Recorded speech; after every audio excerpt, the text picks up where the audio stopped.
Tant pis, ça sera 1 heure. Je ne sais pas si vous regarderez ça jusqu'au bout ou pas, mais il y avait, je pense, pas mal de choses à dire. Et puis ce genre de sujet ne se traite pas en 10 minutes, ce n'est pas possible. Donc cette vidéo sera pour des assidus, pour ceux qui veulent et cherchent à comprendre, pour ceux qui réfléchissent. Considère comme si on était sur une terrasse de café, tu me posais toutes ces questions et puis je t'ai simplement donné mes pour et contre, mes d'accord et pas d'accord. La France n'est pas le pays le plus merdique de la Terre. Certes, il y a des problèmes et il y en a plein. Mais si tu connais un endroit sur Terre où il n'y en a pas, tu me dis. Moi, j'émigre demain.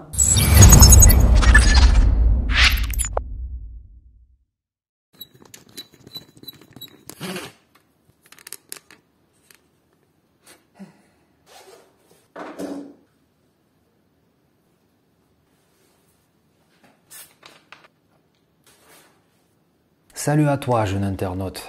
Tu étais en manque de mon verbiage. Je vais t'en donner une bonne dose aujourd'hui. Installe-toi confortablement. Alors aujourd'hui, une vidéo que je n'ai pas préparée. Je n'ai pas écrit le script de la vidéo, donc je ne vais pas lire, je vais parler. Vous allez, je pense, voir la différence. J'ai un certain Raphaël de 34 ans, un Français donc, qui m'a écrit tout un poème que je vais vous lire et que je vais commenter. Il s'agira, comme vous l'avez déjà deviné, de la Russie en comparaison avec la France. Donc, il me dit « J'aimerais connaître votre opinion en tant que Russe installé en France depuis 20 ans. » La star va te donner son avis.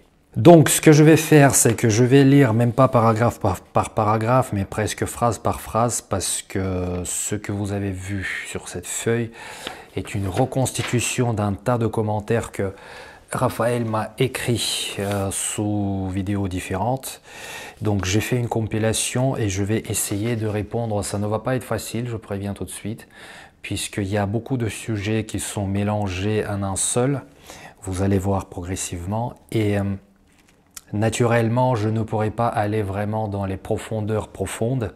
Donc je vais répondre de manière assez sommaire, mais je l'espère. Cette réponse, je veux dire, je l'espère quand même suffisamment pertinente, malgré le fait qu'elle soit sommaire, pour premièrement répondre à la question et surtout pour apporter une vision, je le pense et je l'espère, différente de la majorité de points de vue qui aujourd'hui circulent sur Internet, notamment sur YouTube, sur la Russie, sur ce qui se passe aujourd'hui en Russie et sur l'état des choses en Russie par rapport à la France, que certains Français qui ont émigré en Russie, ou bien ceux qui ne connaissent rien sur la Russie, mais qui sont persuadés que l'état des choses en Russie est incomparablement meilleur que celui en France. Donc on va essayer de débattre sous forme de monologue, comme d'habitude, autour de tout ça. Donc la rentrée en matière. Raphaël me dit: est-ce que vous pourriez témoigner de votre jeunesse et par ce biais élargir sur les événements de la fin du régime soviétique, années 80-90? Comment était la vie? Le régime reconnaissait-il ses faiblesses, sa fin prochaine? Pas du tout, bien sûr que non. Exactement de la même manière que Emmanuel Macron, aujourd'hui, 1 an après les faits, explique aux journalistes que le gouvernement français n'a pas failli au moment de l'arrivée du Covid sur le territoire, qu'il n'y a pas eu de faute grave de fait, qu'ils ont bien géré la crise. Donc exactement de la même manière, l'État soviétique, encore plus de mauvaise foi que quand même, par définition, le gouvernement ou en tout cas l'État démocratique français qu'on connaît aujourd'hui par rapport à celui soviétique de la fin des années 80. Donc les soviétiques, ils ne reconnaissaient absolument rien, bien sûr que non. La population était-elle dans le déni? Bien sûr, naturellement. Un fatalisme, oui. Alors en ce qui concerne le fatalisme, j'ai une vidéo à part là-dessus. Donc je vous invite d'aller vraiment voir cette vidéo puisque visiblement je l'ai bien réussi. J'aurais bien expliqué le fatalisme aux Français. Donc regardez cette vidéo, je pense qu'elle vous apportera vraiment pas mal d'éléments si ça n'a pas été encore fait. Et par la même occasion, bon, ce n'est pas pour faire de la promotion, mais simplement si vous vous intéressez au sujet que je suis en train de développer et les questions auxquelles je suis en train de répondre. Donc, lisez aussi mes articles qui ont maintenant entre 8 et 9 ans d'âge à peu près, que j'ai écrit précisément sur l'Union soviétique, tel que c'était précisément à la fin des années 80, enfin on va dire les années 80 tout court, toute la décennie. Donc c'était la fin du régime et j'ai décrit comment les choses se déroulaient, quel était l'état de déliquescence. C'était même pas de déliquescence parce que c'était déjà déliquescé complètement depuis des décennies, depuis des années. Et là on était vraiment sur la fin, c'était juste avant la chute du mur en 89 à Berlin et avant 1991, le putsch qui a eu lieu à Moscou. Donc je reprends les questions de Raphaël. Je pose cette question car d'une, ça a un caractère fascinant, la chute d'un régime. Oui, par contre, quand on le vit de l'intérieur, c'est beaucoup moins fascinant, je te prie de me croire. D'ailleurs, je vais te tutoyer, Raphaël, si tu me permets. On ne se connaît pas, mais bon, c'est plus simple. D'ailleurs, tu peux faire autant dans tes commentaires par la suite, si jamais tu voudras répondre. Donc, surtout dans un pays si grand, mais surtout, j'ai l'intuition qu'il y a des parallèles à faire entre l'état de déliquescence actuel de la France et la fin du régime soviétique. Et là, Raphaël précise, le contrôle de la presse, des intellectuels et porte-parole validés par le pouvoir, une économie d'État. Bon, je ne vais pas rentrer dans les définitions de certains termes que Raphaël ici emploie. Si vous ne savez pas ce que c'est, par exemple, l'économie d'État, allez sur Internet, documentez-vous. Une prise en charge et un soupçon sur l'individu et les citoyens de la part du pouvoir. Bref, si ce message vous inspire une volonté de témoigner, ça sera très bien. Donc, selon toi, Raphaël, tu penses que l'état de déliquescence actuel en France ressemble quelque peu ou prou à celui du régime soviétique. Je pense qu'il faut vraiment mettre les choses en perspective. Tu sais, sans vouloir tirer la couette de mon côté, dans ma vidéo précédente sur les atypiques et leur intégration dans la société des neurotypiques, j'ai fait ma première annonce sur les formations sous forme de e-learning que je compte. Là, je ne suis pas en train de faire de la pub. J'explique simplement un truc qui est assez pertinent pour la suite de cette vidéo. Et donc, je compte faire quelques formations sous forme de e-learning pour expliquer à quiconque veut l'apprendre, comprendre et ensuite appliquer, utiliser dans la vie de tous les jours. Je vais expliquer ce que c'est que la perception des choses. On va dire biologiquement, techniquement, cérébralement, mentalement, etc. Bon, donc la perception des choses, c'est quelque chose qui est compris de manière très sommaire par tout le monde. On prononce cette phrase souvent, mais on n'a aucune idée de comment ça fonctionne exactement. Donc je veux m'efforcer d'expliquer ce mécanisme de manière imagée, vraiment d'expliquer ça concrètement.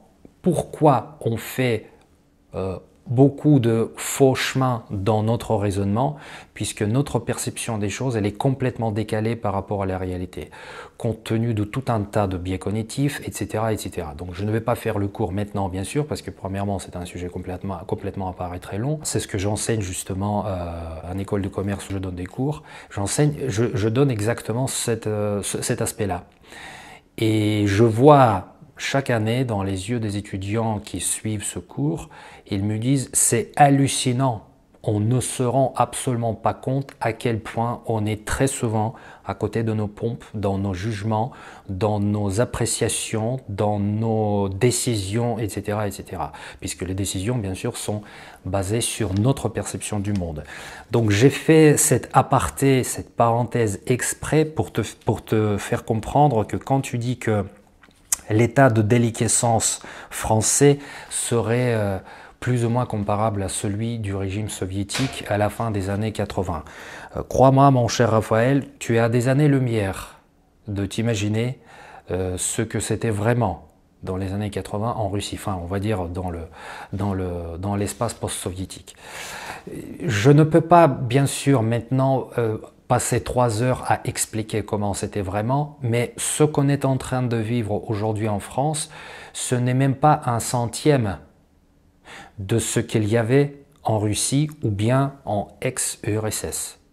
C'est-à-dire que ce qu'on vit aujourd'hui en France, certes il y a des problèmes, Certes, il y a des faux chemins pris par le gouvernement, des fautes faites par le gouvernement, des problèmes de communication, des problèmes, je ne sais pas comment on les appelait, antisociaux peut-être, notamment cette histoire du pass sanitaire, etc., qui est encore un autre sujet très long et complexe et surtout très huileux. Mais ce qu'on a aujourd'hui en France, le niveau de vie, l'état actuel des choses, n'est pas du tout ce que personnellement j'ai vécu à l'âge de 14 ans, 15 ans, lorsque justement le putsch est arrivé à Moscou en 91. Bien sûr qu'il y a des similitudes, bien sûr qu'il y a un certain état de déliquescence. Par exemple, la France aujourd'hui n'est plus du tout ce que c'était il y a 20 ans lorsque je suis arrivé en France. En 98, je suis arrivé. La toute première fois, j'ai mis les pieds sur le territoire français en 97. C'était bien sûr différent, c'était sur certains aspects mieux, sur d'autres c'était pire qu'aujourd'hui, malgré les apparences que vous pourriez tous, je parle vous les Français, que vous pourriez avoir dans votre esprit. Mais il faut toujours mettre les choses en perspective. Comparer la France d'aujourd'hui au délabrement total, généralisé, d'un pays comme l'Union soviétique, ou pour parler plus généralement, plus simplement de la Russie.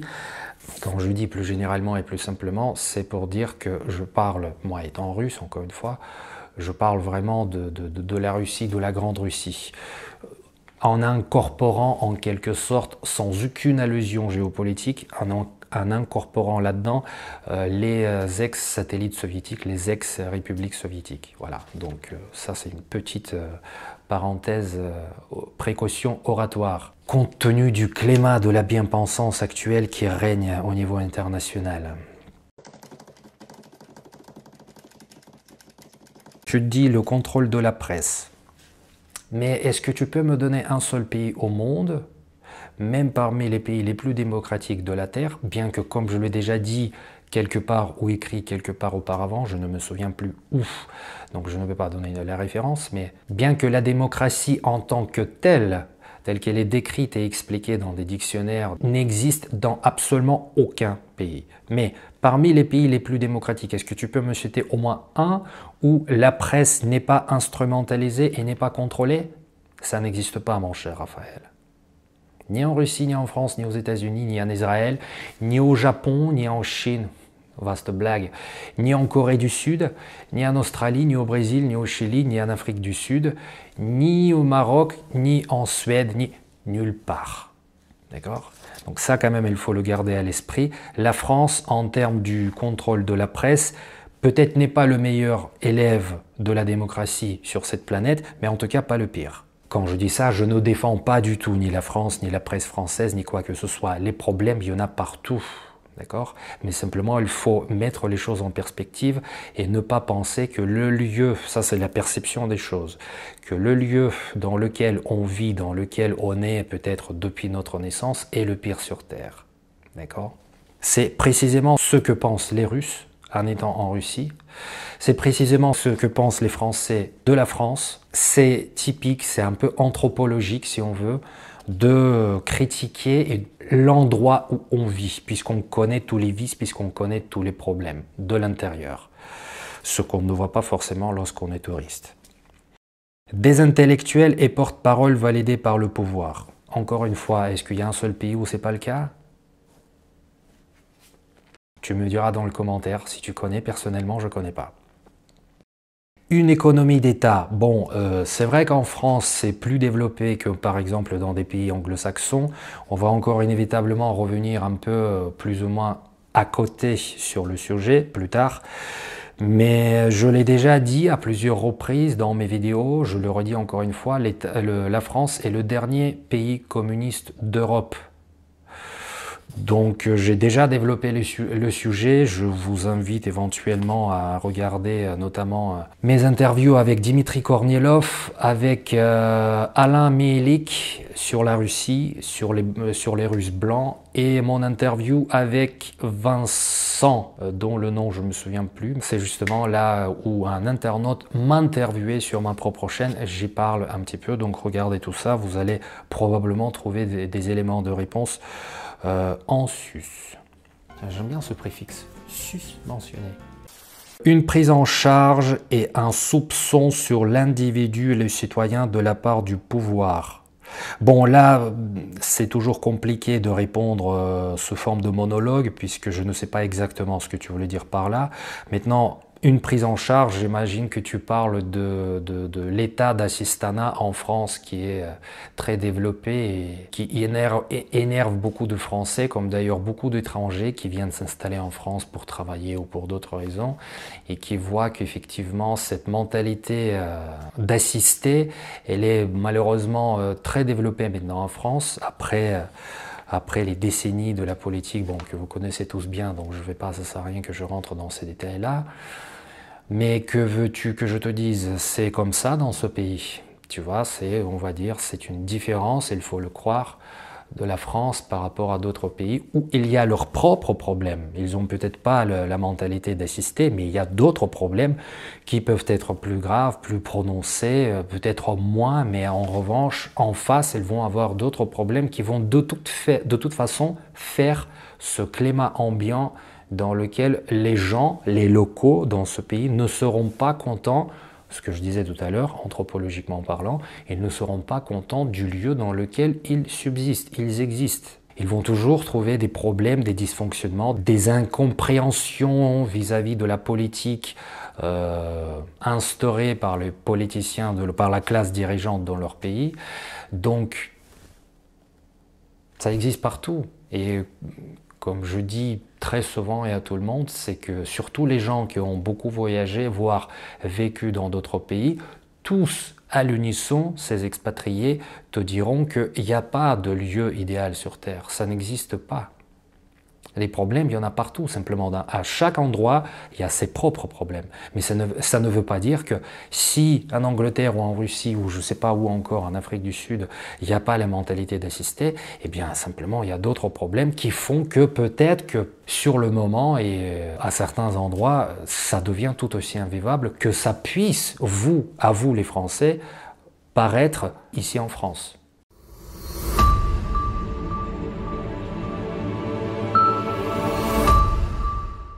Ensuite, tu poursuis, tu me dis, faire ces parallèles est encore un peu prématuré, même s'il y a des éléments. La déconstruction du passé à l'école. Bon, ici, je ne peux pas vraiment me prononcer, je n'ai pas fait mon école en France, mais j'ai l'impression que la déconstruction du passé à l'école est présente dans une certaine mesure, absolument dans tous les pays, puisque chaque peuple, chaque nation, aussi souveraine soit-elle, cherche toujours à se mettre en haut au-dessus des autres. C'est anthropologique, c'est comme ça. Donc c'est en quelque sorte la défense du territoire et ce vouloir de se mettre sur un piédestal par rapport aux autres, dire qu'on est les meilleurs, qu'on est les plus forts, c'est propre malheureusement à tous les peuples, à toutes les cultures, à toutes les nations. Donc la déconstruction de l'histoire, elle existe partout. La captation des ressources par des hauts fonctionnaires. Est-ce que tu connais un pays où ce n'est pas le cas? Tu vois, à chaque fois, je te donne la même réponse. À force, ça va presque devenir pas intéressant de m'écouter.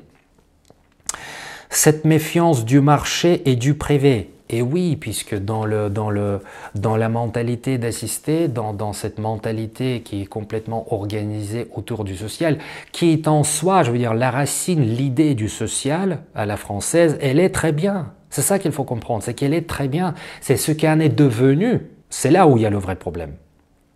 C'est, on va dire, le revers de la médaille, le dysfonctionnement du social, c'est ce vers quoi, cette dérivée que le système social français est devenu, il est là le véritable problème. Donc bon, cette méfiance du marché et du privé, oui, elle est inévitable. Et en quelque sorte, on a vécu, et je pense qu'on le vit encore aujourd'hui, quelque chose d'à peu près semblable, mais de manière différente, puisque la culture est différente, en Russie, ou bien dans les ex-républiques soviétiques, puisque après trois quarts de siècle communiste, où la propriété privée n'existait pas, où les entreprises privées, le privé en tant que tel n'existait pas. Donc forcément, tu imagines bien qu'il y a 3 générations qui ont grandi sans le privé, tout était soi-disant public, tout soi-disant appartenait au peuple, tandis que c'était une vaste blague vu comment c'était géré par la nomenclature soviétique.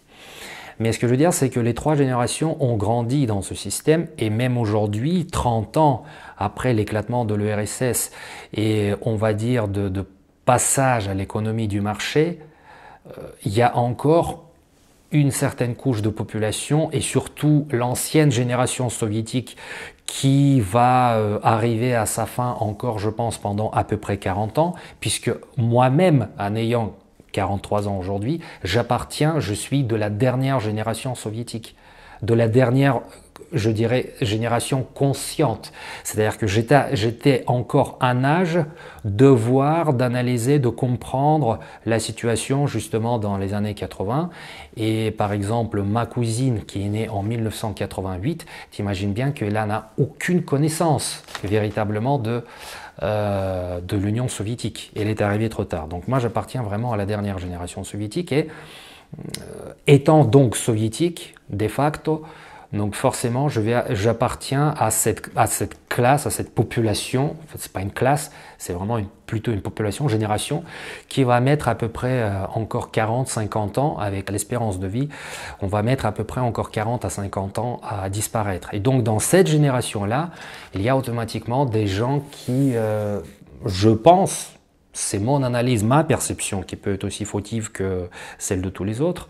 Je pense que dans cette génération, il y aura quand même encore des gens qui ne comprendront vraiment jamais ce que c'est que le privé. Et ils vont toujours s'en méfier, et ils vont toujours vouloir revenir à l'ancien régime, c'est-à-dire soviétique. Voilà. Donc tu vois, c'est vraiment un problème qui n'est pas du tout propre à la France encore aujourd'hui.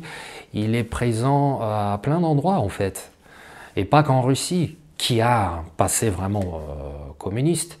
Mais je suis certain que tous les pays qui ont été concernés par le communisme, par exemple, si tu regardes le film Goodbye Lénine, qui est une extraordinaire illustration des ravages, on va dire, que l'instrumentalisation intellectuelle du peuple de cette époque-là faisait avec la mentalité des gens qui, ayant déjà sorti du système communiste, restaient complètement persuadés que le communisme, c'est le meilleur système qui puisse exister sur Terre, et que c'est le seul et unique et pour lequel il faut se battre jusqu'à la fin. Pour ceux qui n'ont pas vu ce film, je le conseille vivement. Encore une fois, il illustre très très bien le propos que je viens de tenir. Je poursuis. Un néo-rideau de fer avec le Covid. Une montée du banditisme. Alors, un néo-rideau de fer avec le Covid. Mon cher Raphaël, tu n'as pas la moindre idée ce que c'était que vraiment le rideau de fer. D'ailleurs, j'ai un article là-dessus, parmi ceux que je viens de passer là sur la bande passante. Je t'invite vraiment à aller le lire. Mais en tout cas, le rideau de fer tel qu'on l'a vécu, nous, à l'Union soviétique, et surtout le rideau de fer tel que l'ont vécu mes parents, c'est-à-dire avant que je sois encore né, avant les années 70, qui était bien évidemment bien pire, bien plus rigide, etc. Crois-moi, ce qu'on connaît aujourd'hui avec le Covid, c'est, comment dire, c'est que dalle. C'est de la rigolade. C'est une plaisanterie.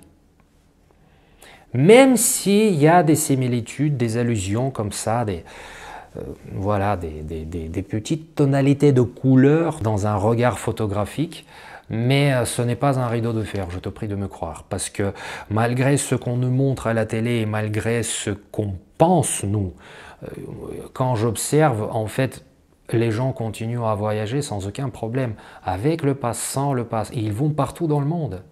Et ça continue pendant le Covid. Et c'était même en 2020, je connais personnellement des gens qui sont partis en 2020 à l'autre bout du monde, aux Maldives, au Hawaï, etc. Partout.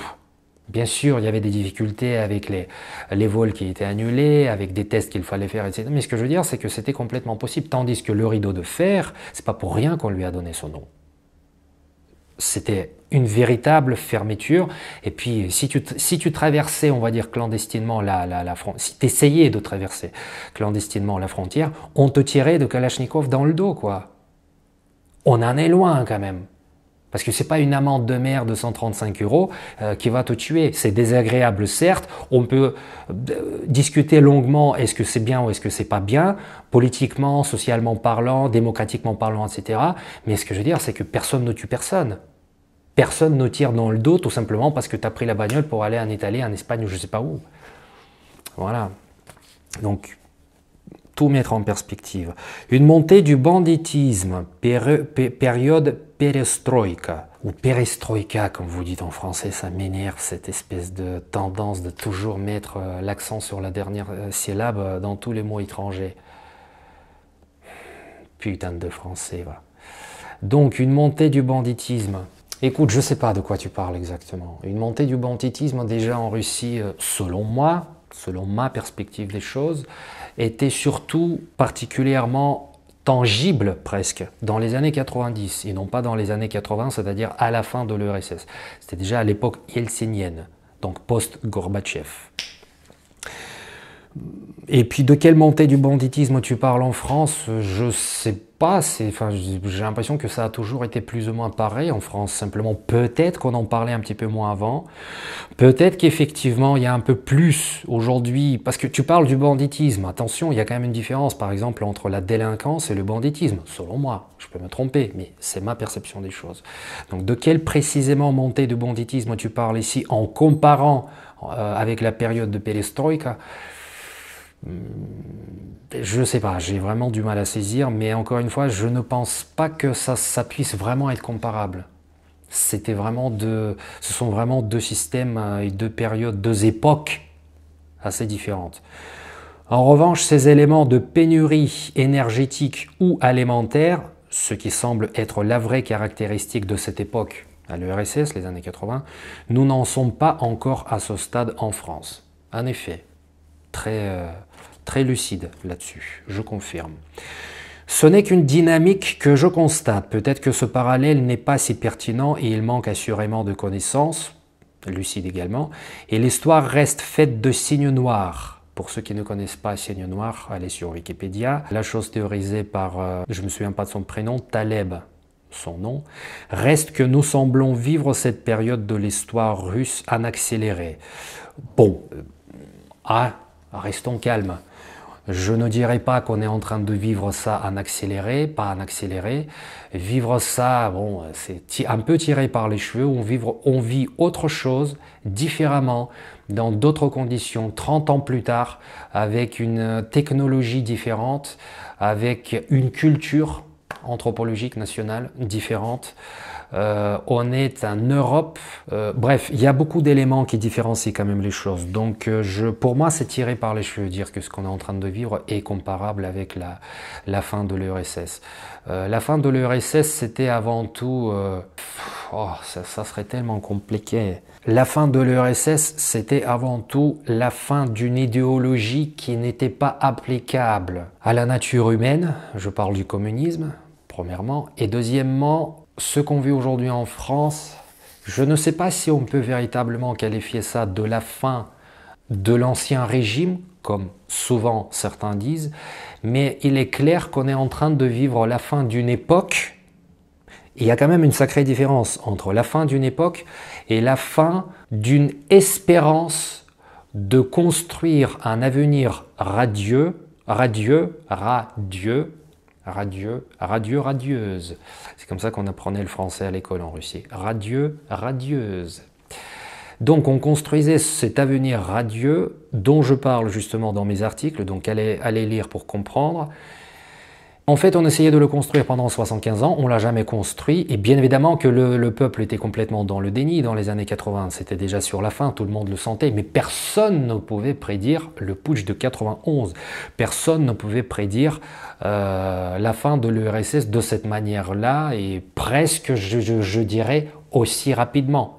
Puisqu'on était tellement bloqués dans nos esprits tous, et surtout les adultes autour de moi, parce que moi j'étais très jeune à cette époque-là, mais je voyais aujourd'hui avec le recul, même quand journaliste, je voyais à quel point tous les adultes autour disaient que il n'y a pas d'issue, quoi. C'est vraiment, on est dans une impasse, et combien de temps encore ça va durer, et puis un jour, bim, tout a éclaté. Personne en fait n'y était prêt. Tout le monde le voulait, tout le monde le souhaitait ardemment, mais personne n'y était prêt. Donc encore une fois, la fin d'une époque et la fin d'une espérance d'un avenir radieux qu'on essayait de construire à travers plusieurs générations et qu'on n'a jamais construit, et le pays qui a été complètement délabré par une extrêmement mauvaise gestion, d'ailleurs je ne sais même pas si on peut appeler ça une gestion, par les cocos qui étaient en place, avec une idéologie à la base qui était complètement débile, dans des conditions, on va dire, économiques, sociales et autres, et internationales, géopolitiques, enfin je veux dire, ça ne pouvait pas tenir debout. Or quand même, ce qu'on a aujourd'hui en France, c'est pas comparable, on ne parle pas de la même chose. Et le problème, c'est ce que je me tue à chaque fois à expliquer aux Français dans tous ces débats, dans des soirées et partout ailleurs. Et j'ai tellement du mal à faire passer le message, c'est que tout le monde est persuadé que, en fait, que je ne comprends pas de quoi je parle, parce que je ne suis pas français, parce que peut-être je n'ai pas fait l'école ici, parce que je n'ai pas vu, je n'ai pas connu l'ancien régime, comme ils disent, etc. Mais ce que j'essaie d'expliquer, c'est que les choses doivent être comparables. La fin d'une époque, c'est avant tout un changement des choses, c'est-à-dire que on évolue vers quelque chose. Alors on peut dire qu'on dévolue aussi, ça je ne sais pas, c'est l'avenir qui nous le dira. Mais simplement, on est en train de vivre un changement. De toute façon, à toutes les époques, les gens toujours traversaient des changements différents, complètement différents. Chaque époque chaque époque avait ses propres changements, ses propres métamorphoses. Et donc aujourd'hui, on est en train de traverser la même chose. Et malheureusement, dans la nature humaine, nous avons cet attrait ce trait de comportement, ou bien ce biais cognitif, de toujours penser que c'était mieux avant. Mais mon cher Raphaël, et d'ailleurs tous les autres qui pensent la même chose, c'est-à-dire 99,9% de la population, est-ce que vous et moi, on était il y a 50 ans, il y a 100 ans, il y a 200 ans, et ainsi de suite? Est-ce que nous avons vu comment c'était à l'époque? Est-ce qu'on le sait? Est-ce qu'on a vraiment la capacité de comparer? Toi-même, Raphaël, tu disais tout à l'heure qu'on déconstruit l'histoire. Donc finalement, l'histoire telle qu'on la connaît, en fait, c'est peut-être pas la réalité. C'est peut-être simplement l'image qu'on nous a transmise, qu'on nous a donnée, qu'on a lu, peut-être pas forcément dans les manuels d'histoire, peut-être dans, je sais pas, dans d'autres sources, peu importe. Mais encore une fois, ce qu'il faut comprendre, c'est que entre ce que tu lis, ce que tu comprends et ce que, avec le temps, tu reconstruis dans ta tête comme image de l'histoire en comparant avec ce que tu vis aujourd'hui, ce sont là trois choses complètement distinctes. Puisque tout passe dans notre tête à travers des filtres assez complexes. Bon. Donc, ne connaissant pas véritablement comment c'était il y a 50 ou 100 ans, c'est quand même un peu tiré par les cheveux de dire que c'était mieux avant. Qu'est-ce qu'on en sait? On n'en sait rien du tout.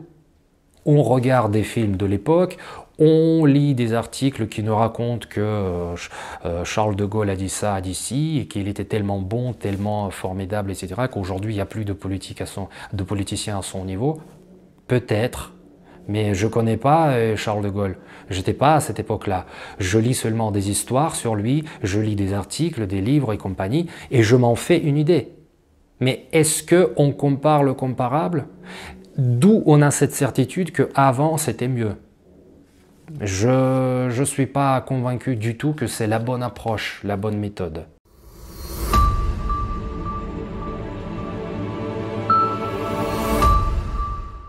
Une population de plus en plus mélangée ethniquement, américanisée, sous influence. En France, oui, c'est vrai. Mais est-ce que tu connais des pays où ce n'est pas le cas aujourd'hui? Est-ce que tu crois que par exemple en Russie aujourd'hui c'est différent? Pas du tout. Pas du tout. C'est exactement la même chose. Des gens pensant en anathème, en tribu, prépondérance de l'effet de groupe dans leurs actes et opinions, beaucoup de jalousie, de fausseté.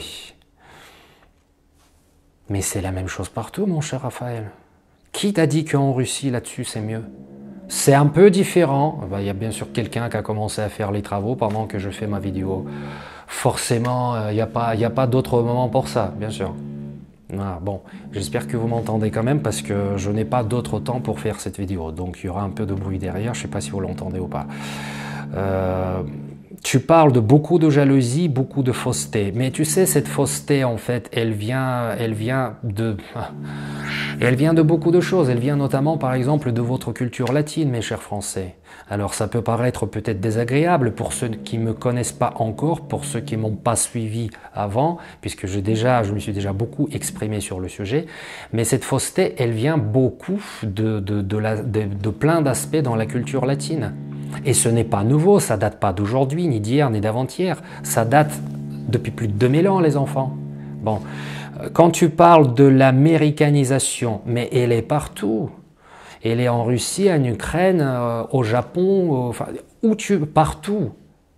Où est-ce qu'aujourd'hui, il n'y a pas ce soft power, les films d'Hollywood? Ils sont absolument partout, ils sont regardés partout, donc cette américanisation. Netflix, pourquoi aujourd'hui Netflix est regardé par tout le monde? Voilà, donc l'américanisation, elle passe par là, elle n'est pas qu'en France. Une population de plus en plus mélangée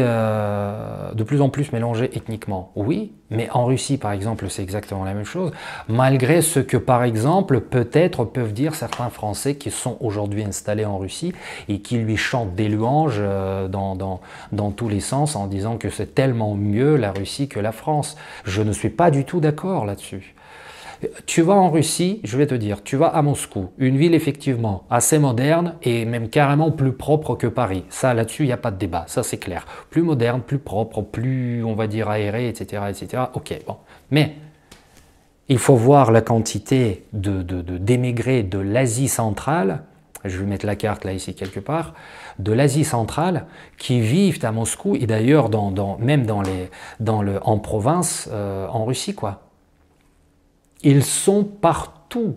Et chaque année, quand je reviens en Russie en vacances, j'en vois de plus en plus d'Ouzbeks, de Tadjiks, de Kazakhs, etc. Ils sont partout. Et ben donc, c'est le même mélange ethnique que, par exemple, en France, il y a des Maghrébins, des Africains qui viennent, etc. Ou, par exemple, en Allemagne, aujourd'hui, les Syriens, les Turcs, depuis des décennies maintenant.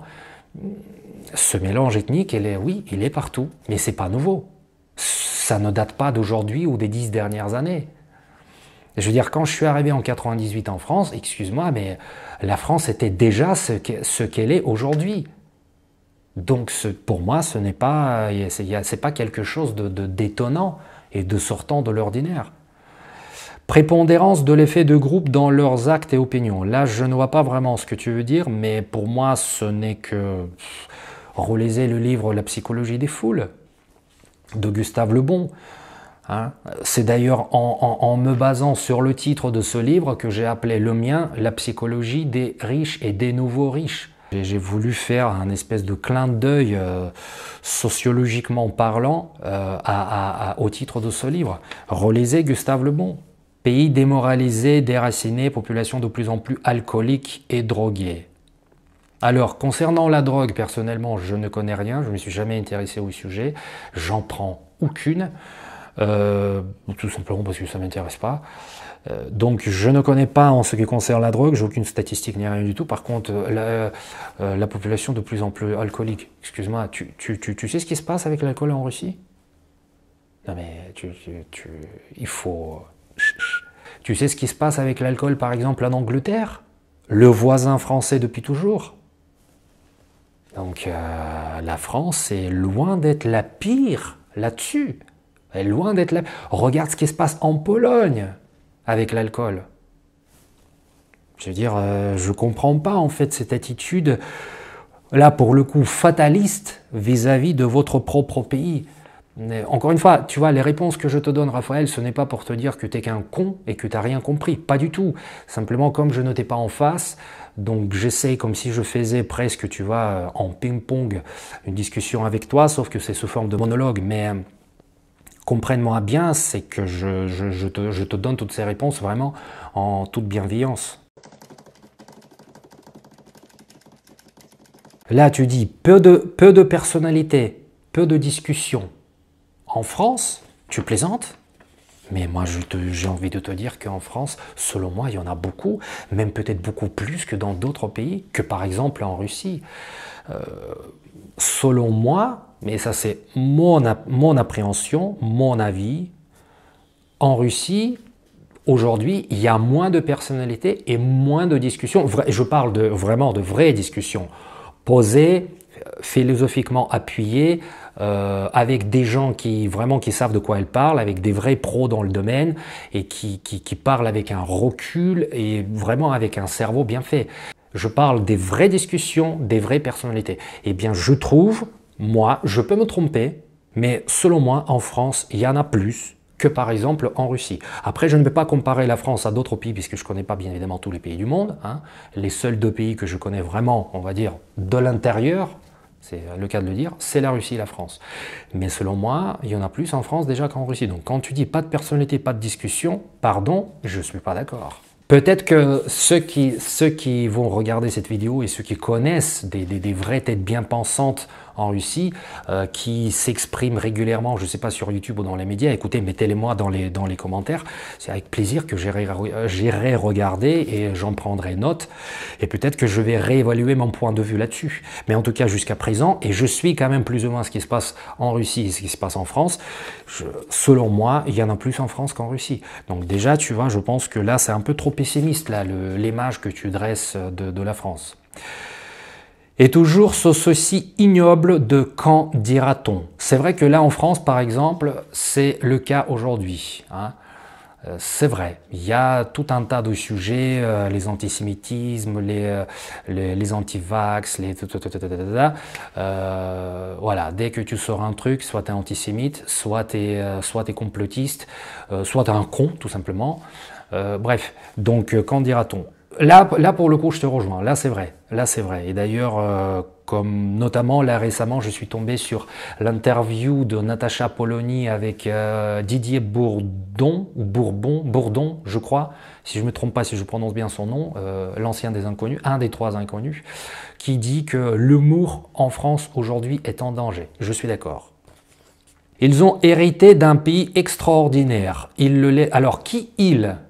Ils ont hérité d'un pays extraordinaire, ça je suis d'accord, le pays extraordinaire, ça c'est clair. Ils le laissent se détruire.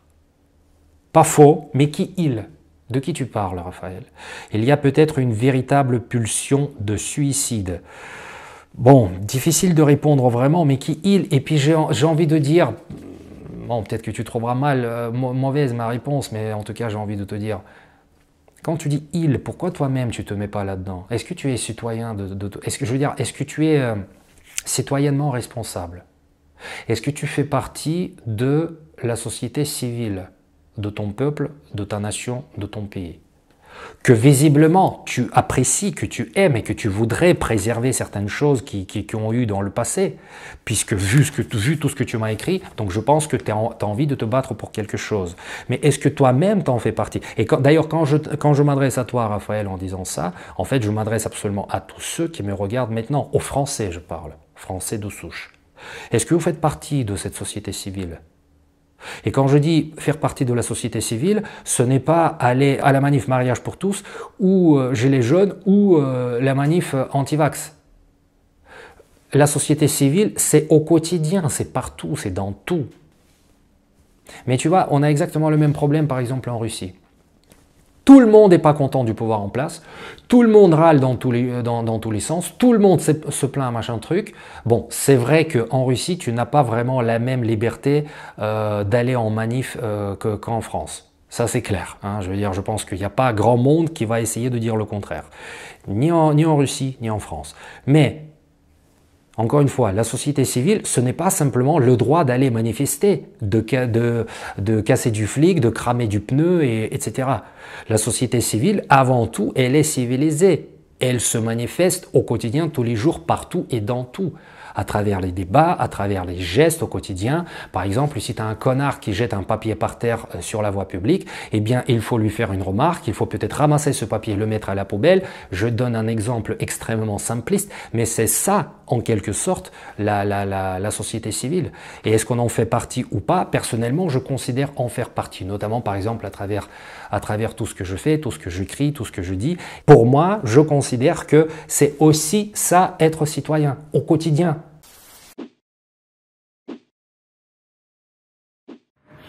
Je ne suis pas en Russie, je ne suis pas en Afrique. Mais voyez-vous, je n'arrête pas d'halluciner sur la nonchalance et la débilité des gens. Ça me dépasse, c'est insupportable. Vide ordure pour le verre. Voilà, on dépose ici les trucs en métal. Tandis que juste à 1 mètre, il y a le container exprès pour ça. Et on laisse ça dans cet état-là et c'est normal. Et c'est normal, et je suis certain, même au moins à moitié, à 50%, que ceux que l'on fait, ils avaient leurs gosses en bas âge à côté, qui observaient tout ça, et forcément qui s'en imprégnaient. C'est hallucinant. La nonchalance et la débilité des gens. Hallucinant.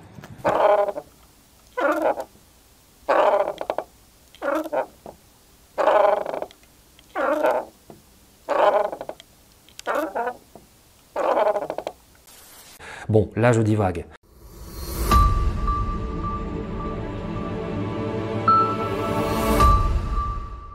Ou une pulsion communiste. Remplacer l'aristocratique par le social, l'esthétique par le fonctionnel, la compétition par l'égalité. Bon, là je suis obligé de te dire que tu as raison.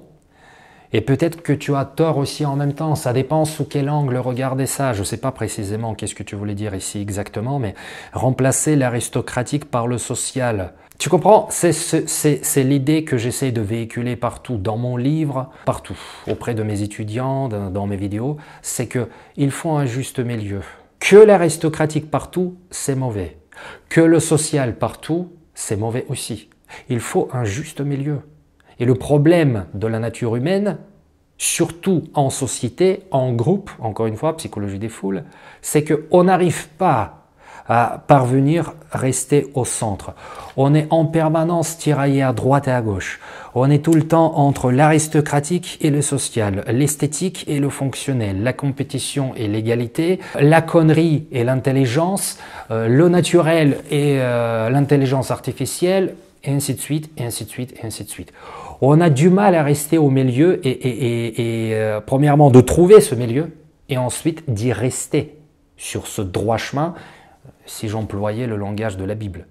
Bon, donc, encore une fois, difficile vraiment de réagir par rapport à cette réplique, mais j'ai envie de te dire, oui, tu as raison, mais pour moi, par exemple, quand tu dis remplacer l'aristocratique par le social, j'entends derrière comme si tu disais, moi je préfère l'aristocratique. Pour moi, c'est une extrémité. Comme le social, c'en est une autre.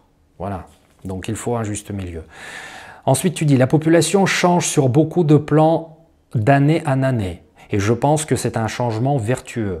De nombreux facteurs. L'émigration africaine est complètement à l'opposé du français de souche et d'origine européenne, certes.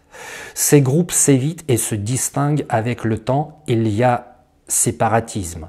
Oui. Hormis peut-être une population jeune de centre-ville. Oui.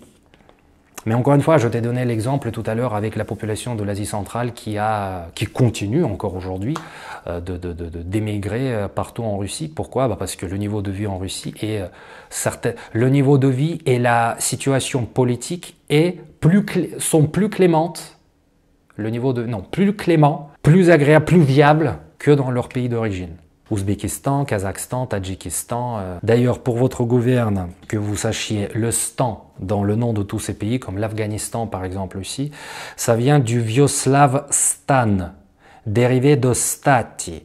Il correspond au latin stans, ou stans, qui donne étang en français, et ça correspond aussi au suffixe persan stan, pays, endroit où l'on demeure. Voilà, pour votre gouverne, juste pour que vous sachiez. Donc tous les Ouzbékistan, Tadjikistan, etc., ce sont, on va dire, le nom de la tribu, entre guillemets, avec le pays, endroit où l'on demeure.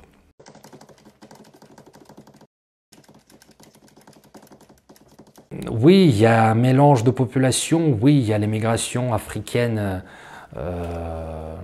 musulmane, en France, mais où il n'y en a pas. Je vais te dire, il y a 3 ans, 4 ans, je ne sais plus, j'ai fait mon voyage initiatique en Scandinavie. Je voulais même écrire un livre à l'époque là-dessus. Bon, je ne sais pas si je vais le faire un jour ou pas, mais j'ai fait donc les 3 pays scandinaves, le Danemark, la Norvège et la Suède.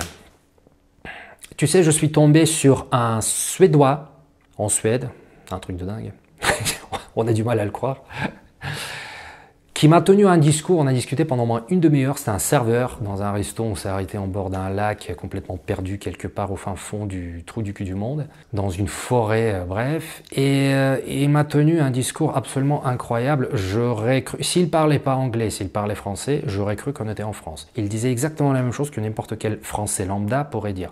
Il dit c'est incroyable, ces Arabes, ces émigrés, ils viennent ici, ils ont plus d'aides d'État que la population locale, ils ont plus de possibilités, ils ont plus d'argent, ils ont un appartement gratuit pour toutes leurs smalades, avec plusieurs gosses, etc. Nous, on n'a rien, c'est incroyable, un jour ça va finir en bain de sang. C'est un Suédois qui m'a dit ça. Tu vois ce que je veux dire? On est loin de la France. Enfin, on est loin, pas sur la carte, mais culturellement et en termes de plein de choses, on est vraiment loin. Sur un autre plan, il y a de nombreuses niches et divisions politiques. Il y a des visions de la France sur son passé, son présent, son avenir, de plus en plus opposées. Oui, Raphaël. Mais est-ce que tu crois que dans d'autres pays c'est différent? Regarde ce qui se passe aux États-Unis aujourd'hui. Par exemple, je n'ai pas beaucoup vu, après, bien sûr que je ne lis pas tous les journaux et magazines français, je ne regarde pas toutes les chaînes françaises en permanence, hein, je vous fais une confidence, j'ai vraiment d'autres choses à foutre. Mais je n'ai pas l'impression avoir entendu parler dans les médias français, on va dire classiques, par exemple des suicides dans la police américaine. Par exemple, il y a 2 policiers dans le district de Washington qui se sont suicidés et ces 2 policiers ont participé à la défense du Capitole le 6 janvier pendant l'émeute encore sous Trump, là, quand il y avait la fameuse invasion du peuple dans le Capitole. Voilà. 2 flics qui se suicident quelques mois plus tard. Est-ce qu'en France, il y en a beaucoup qui en ont parlé? Personnellement, je n'ai pas entendu. Ce que je veux dire, c'est que les flics se suicident pas qu'en France. Apparemment, ça arrive absolument partout. Tu vois, la division de la société, elle est absolument partout. J'ai un ami américain qui a d'ailleurs été interviewé sur cette chaîne même, en français et en anglais. Il y a 2 vidéos avec lui. Actuellement, il est aux États-Unis. Il vit en France depuis maintenant 30 ans, je pense, ou 25 ans. Et donc, il revient de temps en temps aux États-Unis, comme moi, je reviens de temps en temps chez moi voir ma famille en Russie. Et donc, il me dit, j'hallucine sur ce que je vois aujourd'hui en Amérique. Il y a des choses qui se passent qui sont complètement pas normales et qui peut-être n'auraient pas eu lieu il y a quelques décennies avant ça. Donc, les choses dont tu parles, tu vois, les visions différentes, de plus en plus opposées, des divisions politiques et d'autres choses, il y en a partout. La France n'est pas le pays le plus merdique de la Terre. Certes, il y a des problèmes et il y en a plein. Mais si tu connais un endroit sur Terre où il n'y en a pas, tu me dis, moi j'émigre demain. Dû à un État trop présent et un esprit socialiste, le Français moyen a un mode de vie trop dépendant de l'État. Oui, on en a déjà parlé. Combien de temps je parle? Ouh là là. L'économie est bloquée, c'est très difficile d'employer ou de monter une entreprise. Oui, personne ne dira le contraire. On crée avec le temps une population de moins en moins autonome, innovante et libre. Certes, l'idéal du Français moyen risque d'être le revenu universel et le logement social. Vous, étant d'origine russe, ça doit vous rappeler quelque chose. Le revenu universel, bon, c'était pas vraiment ça, mais je vois l'allusion que tu fais. Sur le reste, alcoolisme, drogue, démoralisation, progressisme américain. Bon, plein de choses.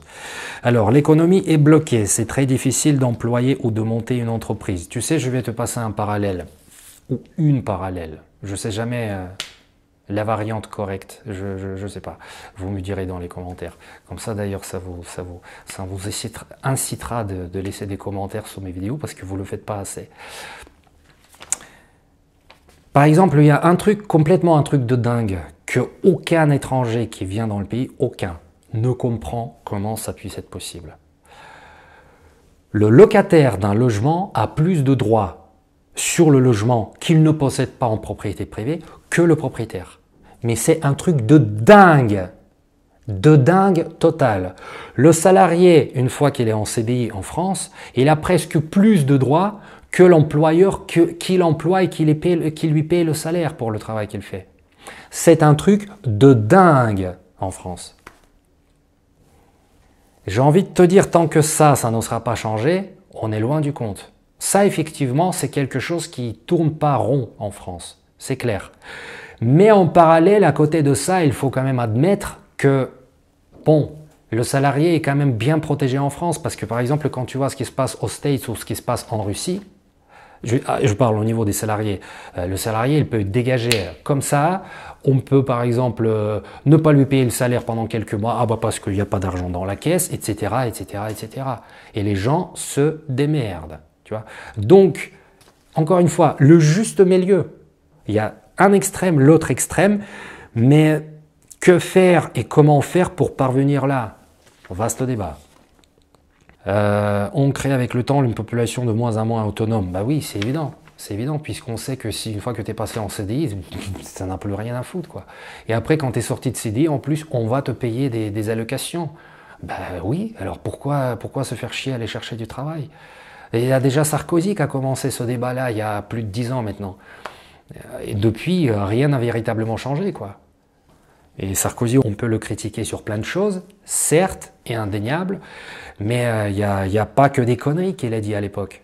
Tout comme Macron, par exemple, aujourd'hui, il ne dit pas que des conneries non plus. Par exemple, il a allégé les entreprises françaises de certaines cotisations sociales. Bon, je ne suis pas comptable, hein, donc je vais peut-être dire une connerie, mais en tout cas, il a allégé les cotisations entrepreneuriales pour justement fluidifier l'économie, pour permettre aux entreprises de fonctionner plus simplement et notamment aussi embaucher du monde.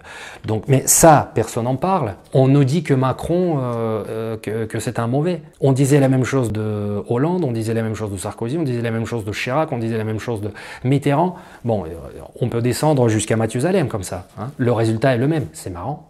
Et donc là, pour terminer, tu me dis sur le reste, l'alcoolisme, drogue, démoralisation, progressisme américain. Bon, bah on a déjà évoqué ça, le progressisme américain, oui. Après, oui, c'est vrai que c'est le progressisme américain, mais il y a aussi le progressisme européen, dont d'ailleurs beaucoup aujourd'hui on se fout en Russie, tu vois, sur YouTube, même dans les médias classiques, en disant que tout un tas de choses qui se passent en Europe, que c'est ridicule, etc. Mais bon, c'est encore un autre problème, tu vois, parce que la mentalité russe, enfin la société russe, elle n'a pas encore évolué, on va dire, d'une certaine manière, parce qu'il n'y a pas eu le temps, il n'y a pas eu l'expérience que l'Europe a eue. La Russie a évolué différemment, complètement différemment, et dans un laps de temps beaucoup plus raccourci que par rapport à l'Europe. Donc c'est difficile de comparer parfois certaines choses.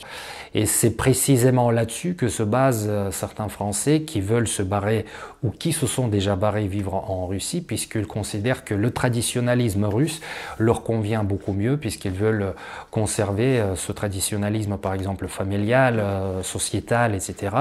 Mais le truc, c'est que cette chose-là, elle va changer aussi progressivement en Russie. Je ne sais pas combien de temps ça va prendre, 10, 100 ans, je n'en sais rien, personne ne peut le prédire, mais en tout cas, ça va changer aussi. Donc, ce que je veux dire par tout ça, j'ai terminé ta feuille, ce que nous sommes qu'en train de vivre des changements sociaux, politiques, j'ai même envie de dire quelque part anthropologiques, même si pour le coup, sémantiquement parlant, ce n'est pas vraiment très approprié, mais on est en train de vivre ces changements et le problème, c'est que la nature humaine déteste les changements. Il est surtout là le problème. Donc, à partir du moment où tu prends en considération ces faits-là, qu'on déteste les changements et que notre perception du monde, c'est quelque chose de particulièrement complexe et le plus souvent, on se trompe sur tout un tas de choses, quand tu prends ces deux pôles et quand tu essayes de modeler finalement la réalité avec ça, eh ben déjà ta grille de lecture change pas mal. Commentez, partagez, abonnez-vous pour que je sois motivé pour continuer et pour que la chaîne puisse aussi prendre un peu de l'ampleur.